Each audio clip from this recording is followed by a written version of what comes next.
tarde. O Supremo Tribunal Federal começou a analisar hoje no plenário virtual mais 8 ações contra acusados de envolvimento nos atos antidemocráticos de 8 de janeiro. Os ministros têm até o próximo dia 23 para votar. Eu sou Rafaela Vivas e esse é um dos destaques do dia. Vamos aos demais. O Supremo deve começar a analisar a ação que trata da obrigatoriedade da separação de bens em casamento de pessoas com mais de 70 anos. Na sessão da próxima quarta-feira, serão feitos a leitura do relatório e as sustentações orais. No Amazonas, 2 pessoas são presas em operação da Polícia Federal contra desmatamento. E ainda, a Justiça decide que menina de 12 anos, impedida de jogar futebol em torneio, deverá ser indenizada.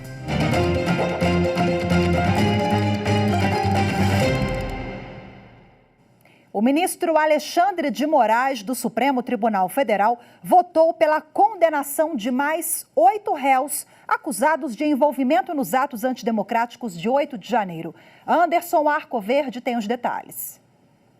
O ministro Alexandre de Moraes propôs penas que variam de 3 a 17 anos de prisão, além da inclusão dos réus na divisão do pagamento da multa de R$30 milhões por danos morais coletivos. O relator avaliou a participação de cada acusado de forma individual nos ataques realizados no dia 8 de janeiro.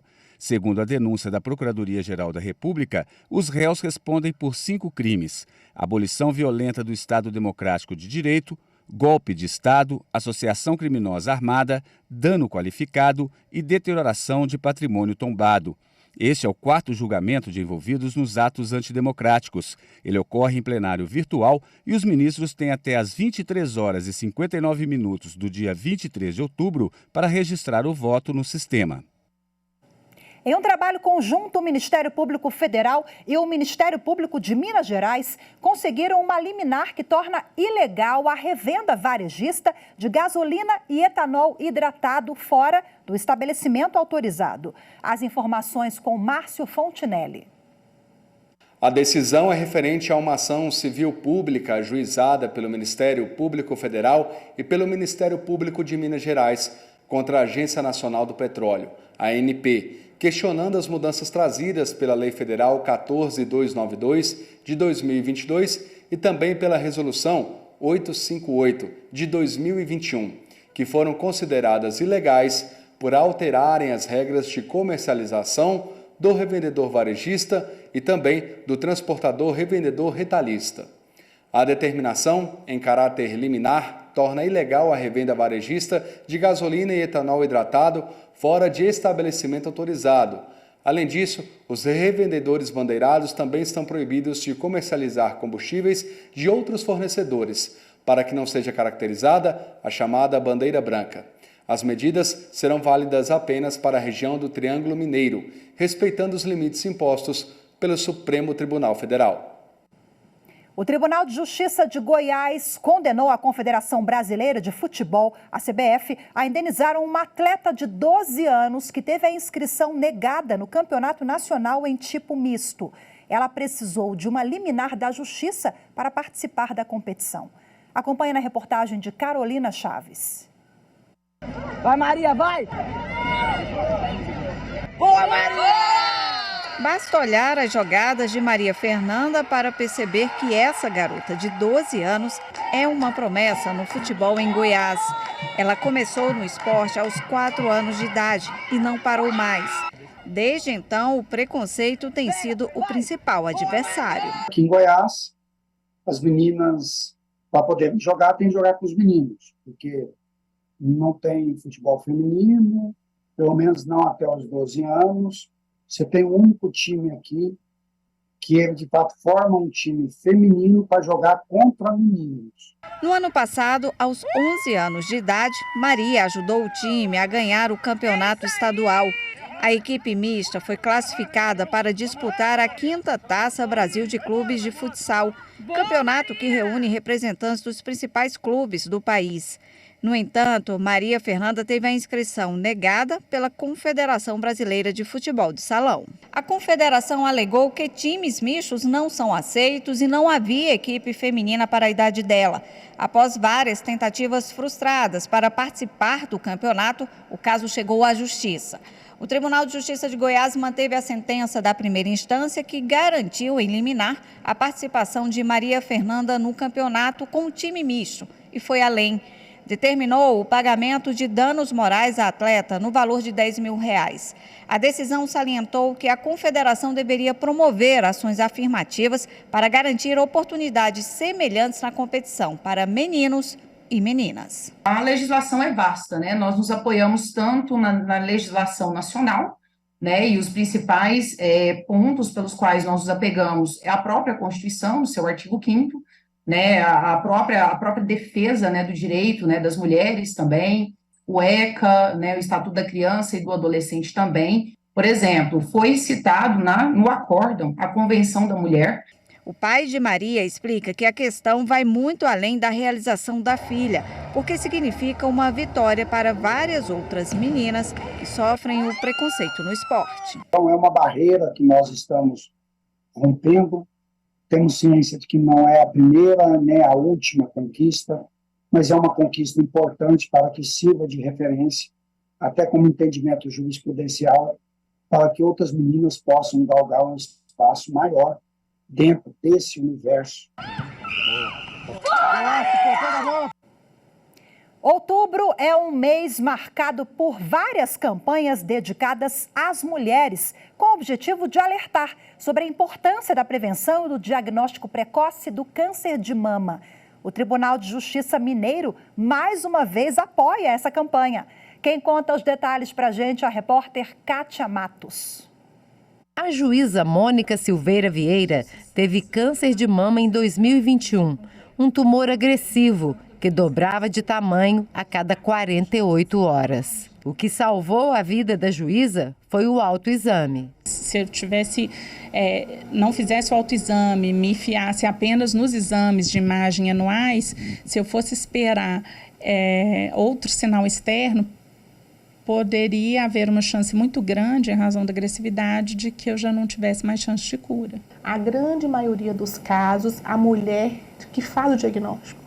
É a mulher que se identifica com a normalidade e daí, diante dessa alteração, ela procura o atendimento. Segundo a estimativa do INCA, o Instituto Nacional do Câncer, o câncer de mama é o tumor que mais mata mulheres no Brasil. Neste ano, devem ser registrados mais de 73 mil novos casos. As maiores taxas de incidência e de mortalidade são registradas nas regiões Sul e Sudeste. No Tribunal de Justiça de Minas Gerais, a campanha Outubro Rosa já começou. É um chamamento para as mulheres, é um mês destinado para as mulheres estimulá-las, né, a procurar o médico assistente, seja na rede pública, seja na rede privada, para o autocuidado mesmo. A legislação brasileira assegura às mulheres diagnosticadas com câncer de mama vários direitos, entre eles o tratamento e controle da doença, inclusive com cirurgias e medicamentos.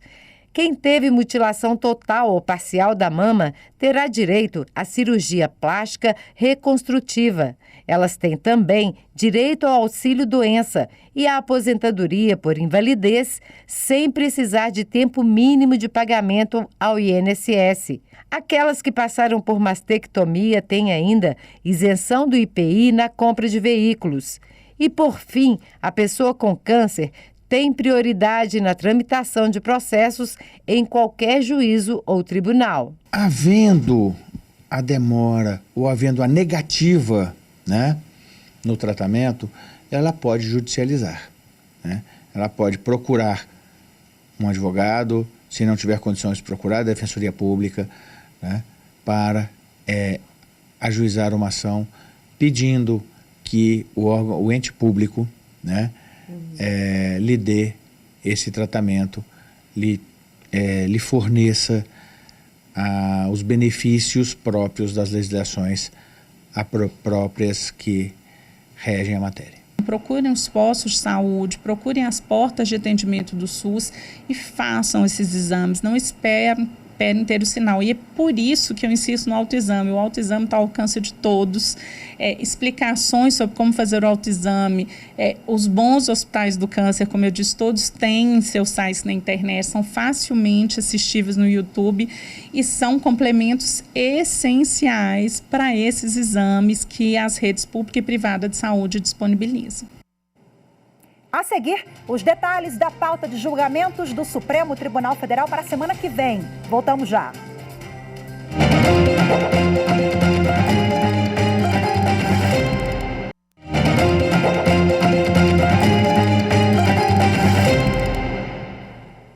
O Supremo deve iniciar em sessão plenária na próxima semana a discussão sobre a obrigatoriedade da separação de bens em casamento de pessoas com mais de 70 anos. O assunto teve, inclusive, repercussão geral reconhecida para que o entendimento firmado no julgado seja seguido em processos semelhantes em todas as instâncias da Justiça. A repórter Evne Araújo traz para a gente agora as informações. No julgamento, o Supremo Tribunal Federal vai decidir se é constitucional o regime da separação obrigatória de bens no casamento de pessoas com mais de 70 anos e a aplicação dessa regra às uniões estáveis. Na sessão da próxima quarta-feira, serão feitos a leitura do relatório e as sustentações orais. Em seguida, o plenário agenda nova data para a apresentação dos votos dos ministros, uma forma de terem mais tempo de analisar o caso. A ação em que o debate teve origem diz respeito a um inventário em que se discute o regime de bens a ser aplicado a uma união estável iniciada quando um dos cônjuges já tinha mais de 70 anos. A primeira instância considerou aplicável o regime geral da comunhão parcial de bens e reconheceu o direito da companheira de participar da sucessão hereditária com os filhos do falecido, aplicando tese fixada pelo Supremo de que é inconstitucional a distinção de regimes sucessórios entre cônjuges e companheiros. A decisão foi reformada pelo Tribunal de Justiça de São Paulo. O TJ aplicou à união estável o regime da separação de bens, conforme prevê o Código Civil. Para o TJ, a intenção da lei é proteger a pessoa idosa e os herdeiros de casamentos realizados por interesses econômico-patrimoniais. No STF, a companheira pretende que seja reconhecida a inconstitucionalidade do trecho da legislação e seja aplicada à união estável dela o regime geral da comunhão parcial de bens. Ao se manifestar pela repercussão geral do tema, o ministro Luiz Roberto Barroso ressaltou a relevância do assunto. Do ponto de vista social, a definição do regime de bens produz impactos diretos na organização da vida da sociedade brasileira. Sob o aspecto jurídico, tem relação com a interpretação e o alcance de normas constitucionais que asseguram especial proteção à pessoa idosa. E, da ótica econômica, a tese a ser fixada vai afetar diretamente os regimes patrimonial e sucessório de maiores de 70 anos. Confira agora outros destaques da pauta de julgamentos do Supremo Tribunal Federal para a próxima semana com a consultora jurídica da TV Justiça, TV e Rádio Justiça, Karina Zucolotto. E na próxima semana, quarta e quinta-feira, no Direto do Plenário, nós temos pelo menos 7 temas pautados para a possível discussão dos ministros aqui no Supremo Tribunal Federal. Um deles é o que chama mais a atenção, que trata justamente do regime de separação total de bens para casamentos e uniões estáveis envolvendo pessoas com 70 anos ou mais. Mas temos mais na pauta. 3 recursos extraordinários para a fixação da tese de repercussão geral de decisões que já foram proferidas aqui do Supremo. Uma delas leva em consideração a inconstitucionalidade que os ministros entendeu que existia numa lei do estado do Amazonas que reservou pelo menos 80% das vagas na universidade estadual para candidatos egressos do ensino médio daquele estado. Em outro caso, os ministros decidiram que é constitucional a fixação de um piso nacional para agentes comunitários de endemias e agentes de saúde, agentes comunitários de saúde. Falta só a fixação da tese de repercussão geral. E os ministros decidiram ainda que o questionamento acerca de uma possível violação no direito de nomeação em concurso público deve ser questionado em juízo ainda durante o prazo de validade do edital, pendente de fixação de tese. E uma outra ação que também está pautada para julgamento, o partido autor busca aqui no Judiciário, no Supremo Tribunal Federal, que seja determinado aos municípios de todo o Brasil o fornecimento gratuito de transporte público no dia das eleições.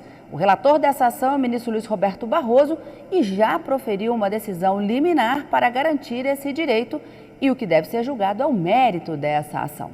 Por fim, temos ainda uma discussão acerca da constitucionalidade da TR, o índice denominado taxa referencial, que hoje é utilizado para a correção monetária do Fundo de Garantia por Tempo de Serviço dos Trabalhadores. O argumento, nesse caso, é de que a utilização desse índice de correção deve ser declarado inconstitucional por violar o direito de propriedade, o direito à moralidade administrativa e também o direito social.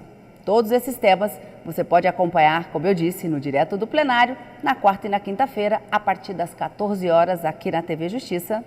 A gente te espera.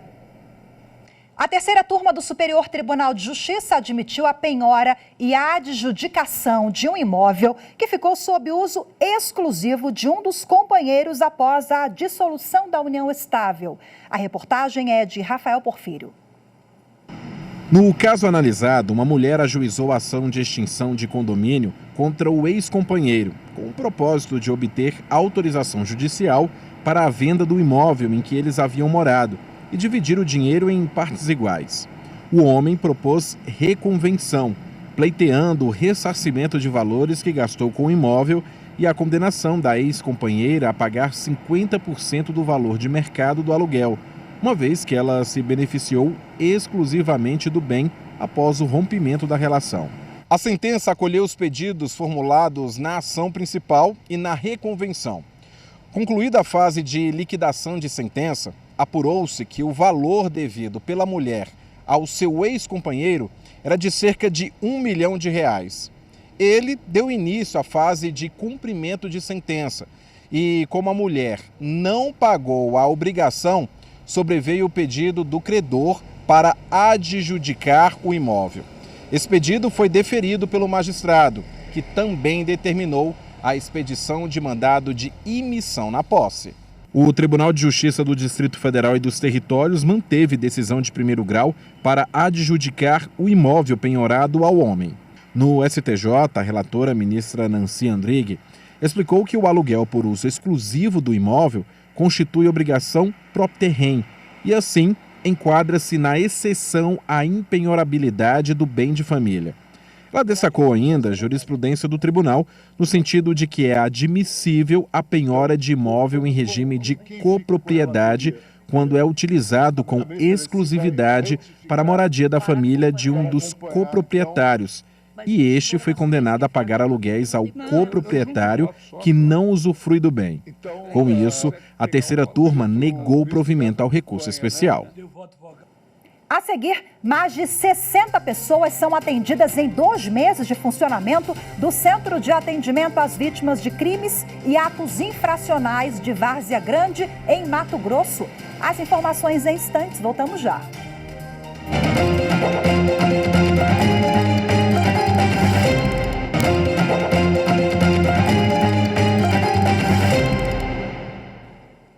Por determinação da Justiça, a Polícia Federal cumpriu o mandado de busca e apreensão contra um delegado da PF do Rio de Janeiro. De acordo com as investigações, o servidor recebia vantagens indevidas para fornecer informações sigilosas a terceiros. Na ação de hoje, os policiais apreenderam 7 aparelhos de telefone celular, documentos, entre outros materiais de interesse da investigação. Além dos mandados, a Justiça ainda aplicou medida cautelar contra o delegado, ao suspender o exercício da função pública de policial, assim como a proibição de acessar as dependências e os sistemas da Polícia Federal. E a Polícia Federal, com autorização da Justiça, deflagrou hoje a Operação Queimadas, no estado do Amazonas. Acompanhe na narração de Rossini Gomes. Durante a operação, a Polícia Federal prendeu em flagrante 2 homens com motosserras, galões de gasolina e fósforo em uma região próxima a Manaus, no Amazonas. Eles assumiram que já praticaram o mesmo crime antes. O Amazonas enfrenta uma estiagem severa e a capital está encoberta por fumaça há 2 dias devido às queimadas ilegais. A dupla foi encaminhada para a Superintendência Regional e em seguida para a audiência de custódia, onde vão permanecer à disposição da Justiça. A PF abriu investigação para verificar as causas das queimadas na região. Em Mato Grosso, o Centro de Atendimento às Vítimas de Crimes e Atos Infracionais de Várzea Grande completa 2 meses de funcionamento. Nesse período foram mais de 60 atendimentos e 117 ações realizadas. Acompanhe os detalhes na reportagem de Eli Cristina de Azevedo.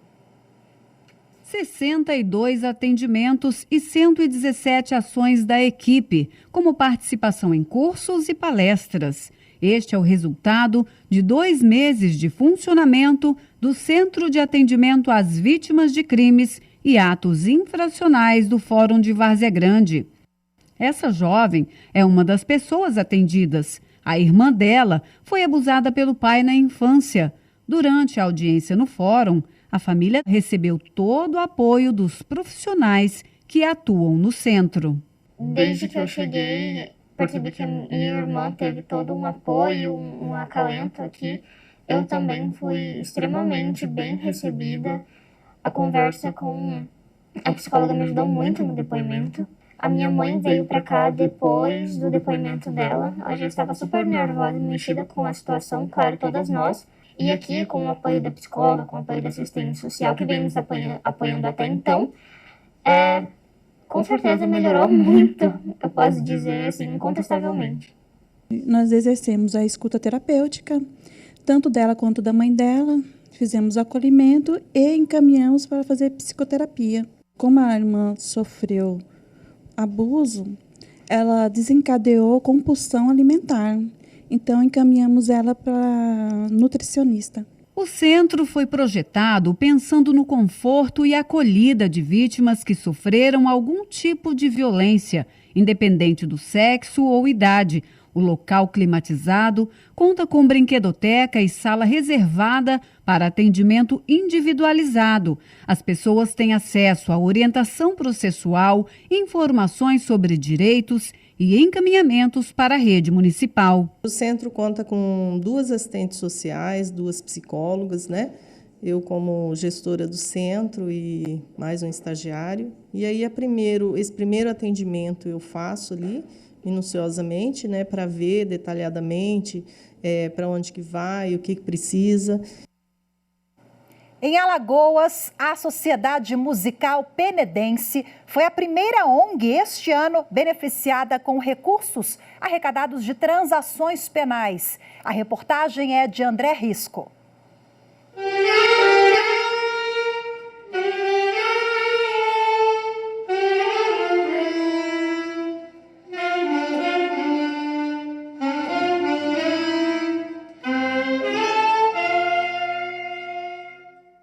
A Sociedade Musical Penedense existe há 79 anos. O coordenador da ONG, o maestro Wellington Santos, que trabalha com a educação musical de crianças, já desenvolve atividades aqui no local há 40 anos, sempre de forma voluntária. Atualmente, 18 crianças e adolescentes estão frequentando o espaço, que oferece aulas 3 vezes na semana. Em primeiro lugar, a gente ensina a leitura musical. A partitura, né? Então a gente dá o quê? 46 lições, o menino tem que dar, 46 lições. Depois que ele aprende aquelas lições, tudo está apto, aí vem o clarinete, vem o trombone, vem o pistão, vem o sousafone, vem o bombardino, entendeu? É os instrumentos de banda de música. É justamente esses que o pessoal aprende, que é esses músicos que aprenderam aqui, que estão hoje por aí afora, ganhando seu sustento através que aprendeu aqui nessa casa. Desde pequeno, o Yuri via o pai tocar na banda da sociedade. Quando completou 9 anos, ele decidiu que queria seguir os mesmos passos do pai. Quis aprender, estudei a partitura Depois de uns 2 anos peguei o clarinete, fiquei tocando com ele na banda. Depois fui para o saxofone e estou aqui. Em dezembro do ano passado, o juiz José Eduardo Nobre Carlos lançou o edital para a destinação dos recursos advindos de transações penais. E as ONGs interessadas tiveram até o final do mês de janeiro para apresentar suas propostas.